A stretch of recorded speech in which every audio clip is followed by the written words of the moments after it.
I don't go to sleep when I'm tired. I go to sleep when I'm done. Some of you sitting here, you stuck not because you don't have the gift, you stuck because your mindset is off.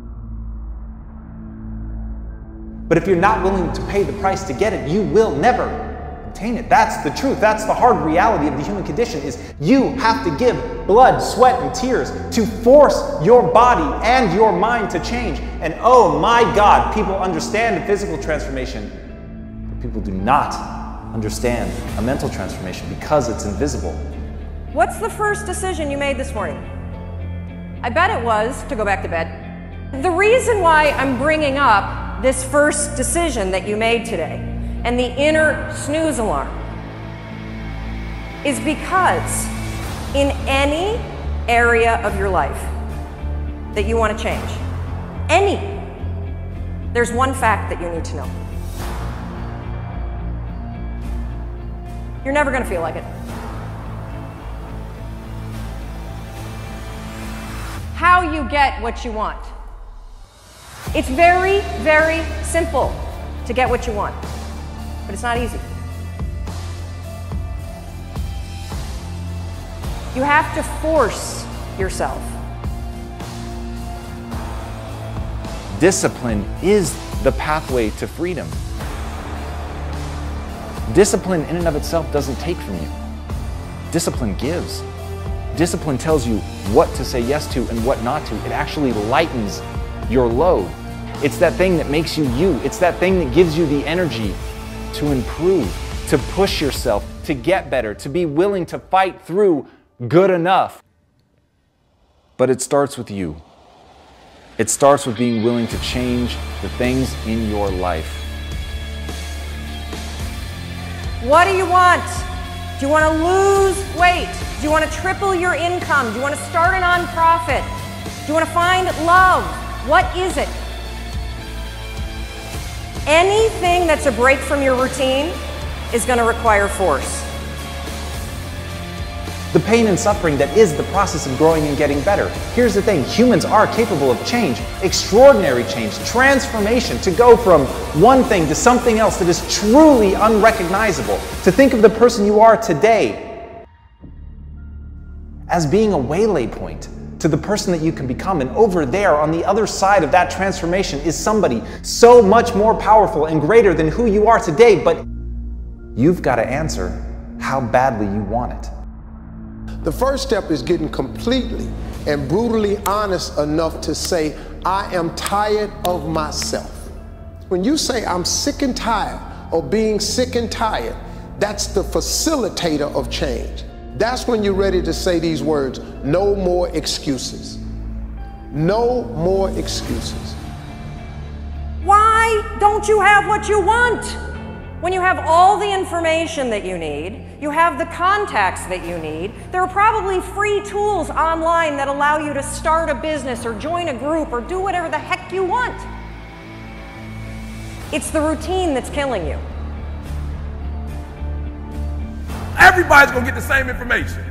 Everybody's going to get the same panel. Everybody's going to get the same speakers. Everybody's going to get the exact same thing. Everybody's going to have access to the exact same thing. The problem is everybody wants to be a beast until it's time to do what real beasts do. Everybody gets excited. E.T., the guru story, but nobody wants to get up at 3 o'clock. Everybody's excited when I say, I wake up at 3 o'clock. Eric's a beast, 3 o'clock. And then you try it twice at 5. And like for real, you walk out of here pumped up, fired up, you get some new information, you're ready. Everybody wants to be a beast until it's time to do what beasts do. And what you have to understand is, everybody that you're gonna hear from, Eric Thomas, my mother got pregnant with me at 17 years old, high school dropout, ate out of trash cans, lived in abandoned buildings, slept in cars, multi-million company that's changing the world. I didn't say America, the world. Why? Because not only do I wanna be a beast, if you follow my 24 hours, I do what beasts do. I think the good and the great are only separated by a willingness to sacrifice. And what are you willing to sacrifice? Have you thought about it? Have you actually asked yourself that question? Have you written down an answer? So no matter what anybody thinks, no matter how much hatred is slung at you, if you have a vision of yourself and what you can become, and you are willing to sacrifice to get there, and you are willing to suffer and endure, all that matters is whether or not you actually get great at something. And if you get great at something, no matter who tries to stop you, my friends, booze can't block dunks. Everything in your life happens for a reason. Your responsibility is to look at these things in your life and ask this question: why now? You need activation energy to start the chain, to start to sit down, to start to get out of bed, to start to walk out the door. That's the key to creating any kind of change. This activation energy inside of you that causes the initial boom. And then what do we hear over time? Once you start, there's a chain reaction, and that allows you to keep going. You have to act on your passion. You have to act on your inner drive. Don't let those feelings stay inside of you. You got to know what to do with them. You got to know how to make them work in order to get what you want. Don't keep it inside. You want to improve? You want to get better? You want to get on a workout program or a clean diet? You want to start a business? Where do you start? You start right here. And when do you start? You start right now. Everybody, at one point in time in your life, to be successful, you have to jump. Jumping is the hardest thing for people to do, but you have to jump. If you never jump, you'll never be successful. When you first jump, I guarantee you the parachute ain't gonna open. I promise you that. But guess what? Eventually it does open. And then you start your glide. But it starts with the jump. You have to jump, man. No matter how painful it is, I gotta keep going. And I gotta keep going because what is my passion? What is my focus? Your focus and your passion will numb you to failure and to pain of striving to get to where you're trying to go. I don't accept that I am what I am and that is what I'm doomed to be. No, I don't accept that. I'm fighting. I'm always fighting. I'm struggling and I'm scrapping and I'm kicking and clawing at those weaknesses to change them, to stop them. Some days I win. Some days I don't. But each and every day, I get back up and I move forward with my fists clenched toward the battle, toward the struggle. And I fight with everything I've got to overcome those weaknesses and those shortfalls and those flaws.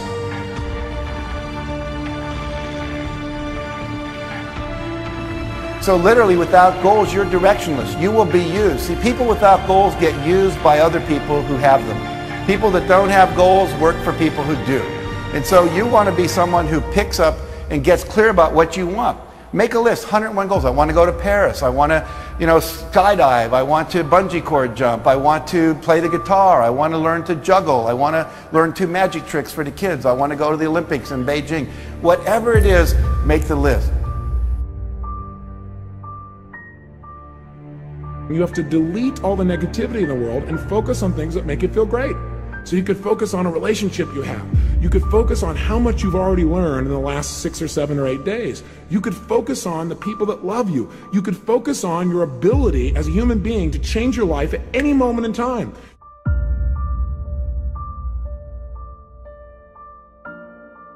You have to be crazy in believing what your goal and your passion is.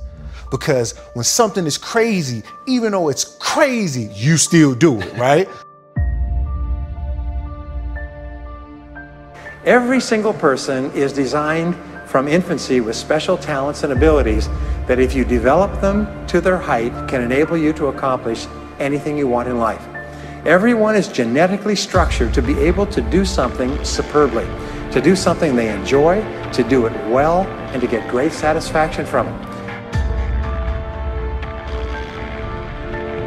There is no capability difference between you and someone you consider to be an ultimate role model of success. The only difference is they've learned to use their mind and body with more power on a consistent basis. They have learned to manage their state. They've learned to use their body effectively. Whether they know it or not consciously doesn't matter. A lot of people do things without being aware of how they do it.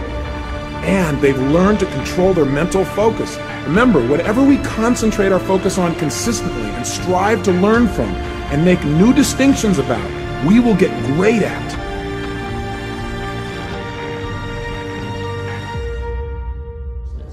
I want to reassure you that you can do it. I want you to reassure you that you can make the decisions.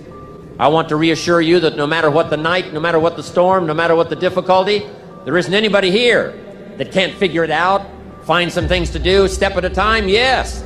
Minute at a time, yes. Day at a time, yes. Week at a time, yes. But there isn't anything you can't walk away from. There isn't any challenge you can't overcome. I want you to have that kind of belief in yourself. You've got to believe in yourself. You just have to. And then you do it. You see it, you believe it, and then you do it. As Ernest Hemingway noted, the world breaks everyone, and afterward, many are stronger in the broken places. But my question is, why isn't everyone?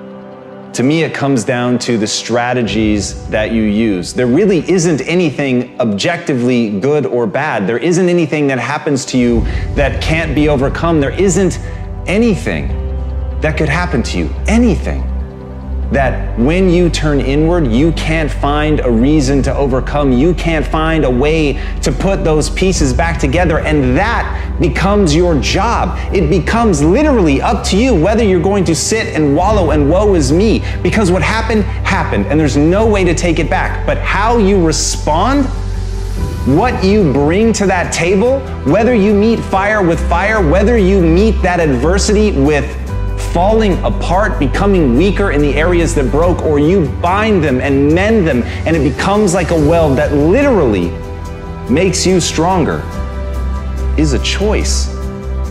And it's a choice only you get to make. But as Stephen Hawking said, when you complain, nobody wants to help you. There are many things in your life that you have every reason to complain about. You have every reason to be upset by the things that have happened to you. The most sinister thing about excuses is they're valid. There's a million reasons why you should be able to give up. There's a million reasons why you shouldn't need to try. That thing that broke you, you should be allowed to just sit on the ground. And here's the thing, that's your right. You have every reason to do it. And maybe people won't even think less of you. But here's the truth. You either become weaker or stronger in the places that broke, and that's a choice of how you react moving forward. The great news is, the best thing that you could do to become stronger is love yourself. And as Kamal Ravikant said, loving yourself is a practice. People think that it's something that's going to feel right, that it's going to feel natural, that you're just going to turn inward and there it is, this spark of love and joy for yourself, inside yourself. But the truth is, that's just not the human experience. That's not the way that it works. There's going to be a voice inside your head and it's going to blame you. It's going to say that it's your fault. And no matter how many times people on the outside tell you that that is not true, that this thing happened to you, that it isn't you, it doesn't define you, there will be a voice that's going to tell you that it does. And that's where you have to fall back on process. That's where you have to realize that you literally have to practice loving yourself, and that it's okay, that no matter what happened, there is absolutely nothing that invalidates that you're worthy of your own love. But you've got to practice it. You've got to be willing to do it. You've got to be willing to put in the reps. You've got to know that it's not going to feel right, but you've got to know on the other side of that is a vision of your life where you actually do love yourself. Because you took the time to say it. You took the time to practice it. You took the time to sit there and feel stupid and say that you love yourself. And sometimes just putting in the work is what you need to do to get strong. So put in the work. Realize that your life situation here today, okay, is a result, and it's basically determined by all of your habits. Okay, and if you want more, if you want something different, you can't let these habits just, form on their own. So what I want you to do right now, okay, is look at your life. Look at your life situation, look at where the f you're at, and ask yourself, okay, very honestly, very bluntly, how did you get here? Okay, what are all the little events, all the little decisions, all the little factors, that, again, an accumulation of that got you to this point here. If you keep up your present disciplines and keep up the present pace that you're on, where will you be in 5 years? Now you can keep on the same path for the next couple of years as you have the past two. But if you wish to, and maybe everything's okay for you and you don't need to, but if you need to make some changes, I'm telling you can start doing it today so that the next 2 years will be drastically different than the last two. Question everyone else, they see nice cars. Why is that person affording that car? What do they do? So we're just simply asking people what they do for a living. Tell us. I know a lot of my friends own very supercars. Okay. And I think one thing is they're very disciplined. Okay. They work really hard. And in years of dedication to their work, hard work, they come to a point that they could afford these cars. Very cool. Every single successful person that I know has these habits. Okay, he's extremely proactive. No one just drifts to the top out of luck. Tell me about what was your secret? How did you become a self-made multi-millionaire? How did it all happen? It's funny. Everybody wants a shortcut, right? That's the most common question people always ask me. Tell me the key. Yeah. And there is no magic. It's just a lot of little things you got to do every day. Success is all those boring, sexy things that have to get done every single day to move the ball forward. There's going to be bad days, there's going to be dark days, but you got to embrace it because that pain is what makes you stronger. Success is not measured on the days when the sun shines. Success is measured on the dark, stormy, cloudy days. And if you can't absorb failure, you're never going to meet success. Most people don't know why they're where they are. You see, I have found one thing. Everyone knows how to do a better job than they're doing. That's not the problem. We do know how. The problem is we're not doing what we know how to do. People think, oh, you're living this disciplined lifestyle, so that means you don't have any freedom. And it's actually the exact opposite. I have freedom because I have discipline. I have financial freedom because I have financial discipline. I have more time. I have more time because I have the discipline to get up in the morning, before most normal people get up. Almost everything you do from the time you get up in the morning is habit. So start to think about yourself as what would be the best habits to have. Develop the habits. You've got the brain power, you've got the energy, but develop the habits of success and look around you at the people that you admire, and list what makes you admire them compared to somebody else that looks equally strong or equally talented. And those are things that you can do. I mean, just write them down. As we all know, real growth and development cannot take place overnight. You must pay the price over an extended period of time to reap the benefits of these habits. So I encourage you to make the investment, put forth the time and effort. Focus on the kinds of changes you can make consistently and over time to develop these habits. Well, I think the one thing that discipline definitely does help you with is it helps you get things done. And when you get things done, when you actually do things, you have more success. If you have more success, and sometimes a big part of success is just not being fucking lazy and just doing it. That's like 90% of it is just showing up. Get there and start working. Like, you're not gonna feel perfect every day. The pro goes to work, and it doesn't matter if you're sick, it doesn't matter if you have kids, it doesn't matter what, you're a pro and you go to work. You will receive from the world who you become. But the doorway to success, I suggest to you, swings inward, not outward. And the best way to have a game-changing life, and the best way to have a world-class lifestyle, and the best way to change the world is to change yourself. I mean, we get from life who we become. So, you want to get better? You want to self-improve? Stop looking for a shortcut and go find your alarm clock and find your discipline.